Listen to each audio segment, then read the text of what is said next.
இப்பதான் வீடியோ பார்த்தேன். எல்லாருமே நாயை இது பண்ணுவீங்க. எத்தனை பிள்ளைல நாய் கடிக்க தெரியுமா? முட்டாதனமா எல்லாம் பேசுறீங்களே. உங்க பிள்ளைல கடிச்சு குதறி அந்த பிள்ளைகளுக்கு என்ன நோய் இல்ல? என்ன நோய்? என்ன நோய்? ரேபிஸ். ரேபிஸ் நோய் அந்த பிள்ளை துளி வச்சு போச்சுல, அப்ப நெஞ்சு வலிக்கும். ஆமா, இப்ப எல்லாருமே சும்மா போட்டுக்கிட்டு எல்லாம் நான் இப்ப நியூஸ் பாக்கேனா. என்ன பாருங்க, என் பையனை பாருங்க. என்ன பாருங்க, என் பையனை நாய் கடிச்சு கணக்கு தோண்டிட்டு இருக்கு பாருங்க. என்ன பாருங்க. அப்ப பிள்ளைகளுக்கு நாளைக்கு ஒண்ணாச்சுன்னா யாரு பாப்பா?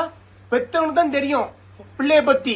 சும்மா போட்டு நாயை வளர்க்கணும்னா நீங்க உங்க பாட்டு வீடை கட்டுங்க. வீடை கட்டி நல்ல நல்ல சூப்பரா காம்பவுண்ட் சோற போட்டு உள்ள அவ்வளவு தெரு நாய் எல்லாத்தையும் போட்டு உள்ள வளைங்க, சோற போடுங்க. பேசுறதுக்கு மட்டும் நல்லா பேசிக்கலாம்.